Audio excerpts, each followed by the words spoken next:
In Full Zoom is presented by Calvo Enterprises Inc. and IT&E. Afternoon, everyone, and welcome to another edition of In Full Zoom. I'm Nestor Licanto, and I'd like to welcome our guests this week. They are professors Dr. Svetlana and Chris Rasmussen of the University of KUAM. They are Russian history professors and experts. And of course, what we're going to talk about this week is what's going on, the war in Ukraine, between Ukraine and the Russian Republic. Welcome to In Full Zoom, guys. Thank you.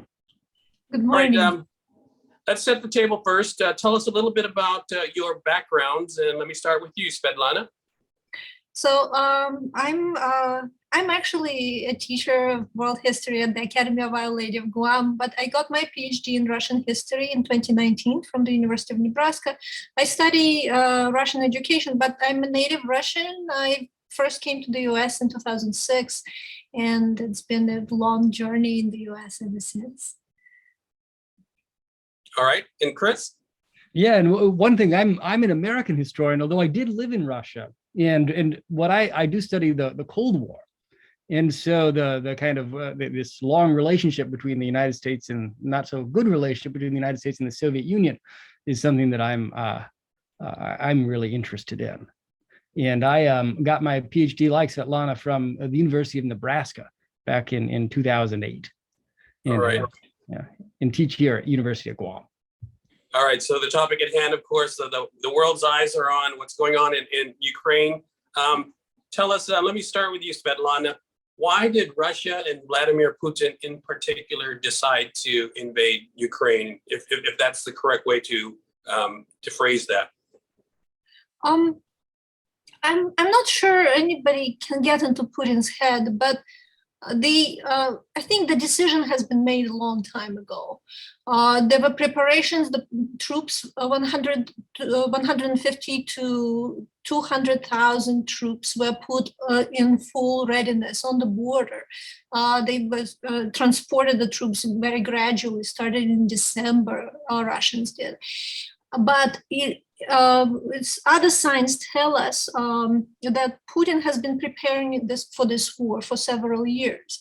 And of course, there has been a preliminary conflict to this in 2014. Russia invaded Crimea and annexed it. This is not recognized by the majority of the world community, and also invaded the eastern borderland Ukrainian regions and formed the People's Republics. Now this is in stage two, recognizing the independence of these republics and then trying to forcefully incorporate them into Russia, including the rest of Ukraine. Why did he decide? It is probable that Putin, who has been an enemy of the popular sovereignty, has had this idea that popular sovereignty is just an unnecessary decoration of democracy, and the real democracy is just the president deciding things in his own circle, has been upset with both, the opposition at home to his what seems to be like now unlimited rule, but also with the opposition abroad, and particularly in Ukraine, to the pro-Russian candidates who have been in and out of power. They've been backed by Russia, but then the people voted them out. And this is Putin's way to show that he's the real master of the Russian world, but he's not. Chris, you want to add to that? Yeah, I would add that just to kind of echo Svetlana, that this has been a long time in the making, and that the decision does seem to be one that the goal is to end any kind of independent Ukraine. That this is really what what Russia sees as a problem, or at least the Russian leadership as the primary problem, and that this can't be sustained any longer, any sort of pretense to Ukrainian independence. And honestly, as a historian of the Cold War, I don't see any, there has been talk about NATO enlargement. This is at the root of the Russian invasion. I really don't see that as the primary cause. That was talked about in 2008, but really NATO membership hasn't been an issue in Ukraine since then, until this second invasion in 2022. And now many Ukrainians would like into NATO. In Full Zoom is presented by Calvo Enterprises Inc. and IT&E. GU Self-Storage, conveniently located near the Harmon McDonald's. We offer affordable rates, online payments, and auto bill pay for your convenience. Plus gate access daily from 6 a.m. to 9 p.m. Call us today at 648-7867 for more information. In Full Zoom is presented by Calvo Enterprises Inc. and IT&E. But what doesn't the West understand? What don't Americans understand about this? We see this portrayed in the media as naked aggression by Putin. What don't we understand about the internal strife that's going on? I think the West understands. It's just that it was hard to get the perspective from out of Russia that the repression, that the aggression that is now unleashed in Ukraine has been the part of everyday life in Russia for the majority of, for at least the past 10 years. The repression against the opposition, the everyday violence on the street that is not dealt with, that is not addressed, the lack of representative government structures, municipal government, regional governments that would be able to take care of the people's problems on land. Putin has focused all the decision-making process onto himself and became the key decider within Russia. And so people now see him as the ultimate person. Without Putin, there is no Russia. This is the famous phrase by the Speaker of the Parliament. And now the West sees this Putin's aggression against Ukraine. And what is very hard to get is the fact that Putin is the only person making decisions. The people cannot really get to him. Even his close inner circle cannot really get to him and bring it in. The intelligence services cannot get to him because they've been forced essentially to provide this positive view and the view that is expected from them from above, even though it's not true, and thus leading the president to believe that he's going to win this war in Ukraine, while in reality he's facing really, really tough opposition and resistance. And one thing, Chris, Mr. Putin has put a very tight lid on the media, apparently, and he's controlling the message. What do the Russian people think about this? That's a really hard thing to say because it's difficult to do polling. You would be reluctant to provide an honest answer to a question about, what the Russian leader calls a special military operation. But I think that there is a pretty large number of Russians who passively support what the government is doing in the invasion of Ukraine. This is really conditional, right? We're only a little over 2 weeks into this, almost 3 weeks into it, I guess now. But this can change pretty dramatically, the support for the war. So there are a lot of increasing restrictions on media and penalties for those who describe the military operation as a war, or these exist. I think in some ways, as someone who's interested in Cold War propaganda, looking at restrictions like this don't show the strength of a regime, right? They're evidence of profound weakness, right? That this is a very fragile kind of order that is upheld by, as Svetlana was saying, massive violence. And I think one of the things I would just add is that things can change quite quickly. If we go back 30 years ago, the great desire of most Russians was to be more closely integrated into Europe, right? And things like EU membership were seen as goals. Now, since Putin has been president, Russia's been on a different trajectory, but those desires, I think, are still there, right? And that kind of politics can come out again. The sort of hostility that the Russian elite feel and the sense of threat that they feel from the EU and NATO is not necessarily shared by the rest of the country. And so if, in a post-Putin reality, which is going to be soon, he's not the youngest guy, there can be a very different kind of relationship in Europe and between the United States and Russia. Yeah. Svetlana, what are your thoughts as a Russian native? I think this is a situation can be compared to the situation in the United States in 2016, and with the polls, the discrepancy in the polls showing support for Hillary Clinton and Donald Trump, and the big gap that was found out only in the election. Yes, what we see in the state-produced poll is the overwhelming support for Putin, support for war. As many as 70% of Russians support the war. But we still see also the unprecedented number of public protests in Putin's Russia. Thousands of people come out, thousands of people are being jailed and brutalized in the police stations. A lot of them are facing huge fines in this current very downturn economic climate also, but also up to 15 years of criminal prison sentence.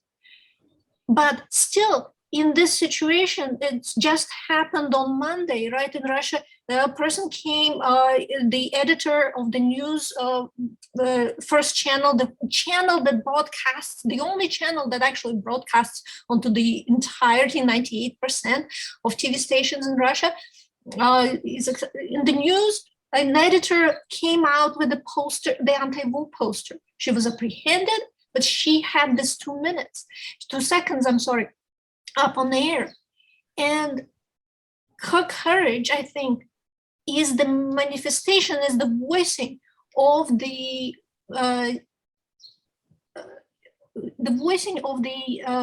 feelings of many, many Russian people who might be more encouraged now to speak out, especially as she recorded the message saying, they won't be able to jail every one of us. We need to keep protesting. We need to be brave. We need to stop being afraid. In Full Zoom is presented by Calvo Enterprises Inc. and IT&E. GU Self-Storage, conveniently located near the Harmon McDonald's. We offer affordable rates, online payments, and auto bill pay for your convenience. Plus gate access daily from 6 a.m. to 9 p.m. Call us today at 648-7867 for more information. In Full Zoom is presented by Calvo Enterprises Inc. and IT&E. Let's talk a little bit about Ukraine and the unexpected resistance that they're putting up against Russian forces. And in particular, President Volodymyr Zelensky, he's being hailed now as a hero for his defiant stance. Talk about, was that a surprise, do you think? And is it inevitable, though, that Ukraine will fall given the imbalance in the size of the armies? Yeah, I think it was really surprising. I think, and this is from just what I read, my expectation was, like a lot of people, that if there was a big invasion, right, that Kiev would fall in a couple of days because of the air control and the rockets and these advanced weapon systems Russia possesses. So this ability to stop Russia from overthrowing the government was totally unexpected. I don't think that the war ends if Kiev falls, or even if Zelensky were to be made prisoner or worse. That there is so much right now, honestly, the word is hatred, of the Russian armed forces in Ukraine, in Russian-speaking areas of Ukraine, that there is no way to effectively govern Ukraine. And they can put in, like, let's say they did eliminate the government in Ukraine, to put in some kind of puppet government, it'll be gone once the Russian forces are gone. And they don't have enough troops to occupy Ukraine. They have, as Svetlana mentioned, maybe as many as 200,000. Ukraine is a huge country. It's larger than the state of Texas, over 40 million people. And if they are united in resisting, it's ungovernable, right? This war goes on as long as they want it to. So I don't know if there's a victory for Russia in this, right? There's a way of kind of mitigating losses at this point. Svetlana? Well, just one thing to add. It might have seen, there are reports even from inside Ukraine right before the war, how President Zelensky was seen as essentially a joke. And yes, he's been popularly elected, but people look at him, oh, he's a former actor. Oh, the mayor of Kiev is a boxer. There's this popularity, celebrity stars that rise to the top, that come in on political ambition. But from the start, Zelensky promoted a message of accepting all, both Russian and Ukrainian-speaking Ukrainians, as the part of the people and trying to be the people's president. And in these hard circumstances, his decision to stay in Kiev or wherever he is, to stay with the countries, to stay with the people, he is telling it straight to the West, to the Russians, to Putin. He is continued canvassing for the international support for Ukraine. I think that's what created him, really solidified him as a hero, right? And here essentially what we see is the decent human being in power and doing the right thing, and you can't beat that. Versus with Putin, we had suspicions about him as a person, and now they all confirmed, unfortunately. And he probably turned out to be worse than we thought, even than we expected. And Chris, this might be an oversimplification, but is this Putin trying to reintegrate a rebellious province, similar in the way that China views Taiwan? And what are the implications for the other former Soviet countries? Yeah, I think he certainly views it as a way to integrate a state that reintegrate a state that shouldn't exist, and a nation that doesn't really exist. Right? That would be Putin's view of this. And I think the invasion has shown how wrong that is, right? That there is not, as Sveta was mentioning, a functioning government, well-led, and a nation that has rejected, right, this idea of a Russian world. This is the term that Putin and those around him use. Now, as far as how it's similar to Taiwan and China, that's in some ways beyond my expertise, but there might be some similarities there, although I think the histories of Ukraine and Russia are probably a little bit different than the post-revolution history of Taiwan and China, which are much more antagonistic than, say, the Soviet history of Soviet Ukraine within the Union. But yeah, as far as its implications for what China may attempt or a future war there, I couldn't say. But it does for former Soviet republics. They're terrified. I mean, Kazakhstan has tried to distance itself from this war, and this is a country that the president had begged the Russians to intervene in just a month ago, right? Because they understand that the Russian power, what it can mean for them is what's happening in Ukraine, and so they have to be alarmed. The one former republic that has really ceased to exist is Belarus, which right now is occupied by Russian soldiers and is where some of the biggest attacks are coming out of. But yeah, no, it has to be very frightening for the other republics to see what's happening in Ukraine. In Full Zoom is presented by Calvo Enterprises Inc. and IT&E.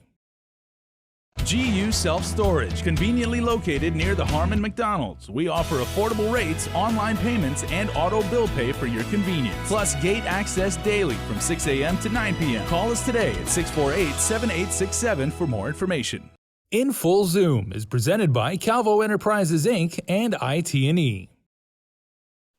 Same question to you, Svetlana. Other than Belarus, which is seen as already an extension of Russia, as Chris mentioned, are there any implications for the other former Soviet states? I don't really think so, because if we compare this to the situation with China and to Taiwan, right? Well, how does the People's Republic of China view Taiwan? This is the historical Chinese territory, despite the fact that it's only been historical Chinese territory for about 300 years before that. This is the historical Chinese territory. We need to solidify ourselves in our historic borders. Ukraine for Russia, and Belarus to Belarus, we should be saying, to a smaller extent, is a gateway to Europe for Putin. With Ukraine at his heel, Putin will have the straight path to influence in Europe and in his vision, right? Reconstituting the Soviet Union or the Russian Empire, right? Going straight into Poland, exercising control in Eastern Europe, and perhaps through them even all the way to the West. Essentially, Ukraine would be the first step to building a path all the way from Moscow and the villas in Biarritz, where Putin likes to rest so much, and the villas in Italy, where a lot of his henchmen have properties. And so Ukraine as a gateway state, I think, is what is important to Europe. Baltic states do not hold quite the same clout. But with Ukraine, with subduing Ukraine, I think in Putin's mind, he would have been able to, go get himself kick open the gates into European Union, European community, and wreak the havoc. So Putin is new Napoleon. I think this is what it's like. All right, final question for both of you. How do you hope this will end, and how do you think it will end? Chris, let me start with you. Yeah, I'd hope there'd be a ceasefire declared immediately, followed by an uprising in Moscow, a popular uprising. That would be the best possible scenario. I think it's going to just continue as it is for the short and medium term, and where you'll see these cities in Ukraine leveled. And this is just a massive tragedy, and I don't see the Russian leadership backing down unless there is a popular uprising in Russia. And you said, Svetlana? So how do I hope this will end? I hope the commanders, the army commanders in Ukraine will order their soldiers to turn back and to go back to crossing the Russian border, as the people are going to go into the municipal governments, into the regional governments, and taking power for themselves. In every place, not just Moscow, in St. Petersburg, in my hometown, in everywhere. This is how I hope it will end. This is the only hope for Russia. How I think it will end, there will be a lot more people will die. I think Putin will be brought onto some sort of negotiating table. But I also think that we will see the investigation in the international courts at Hague being over, and Putin will be there will be an international arrest warrant for him before it is over. But I hope this happens. I hope he's brought to justice. All right. Thank you so much, Svetlana Rasmussen and Chris Rasmussen, our Russian history experts. I'm Nestor Licanto. Thanks for watching, and we will continue to watch what happens in Ukraine for the weeks ahead. Thanks for joining us. We'll see you again next week, right here on In Full Zoom. In Full Zoom is presented by Calvo Enterprises, Inc. and IT&E.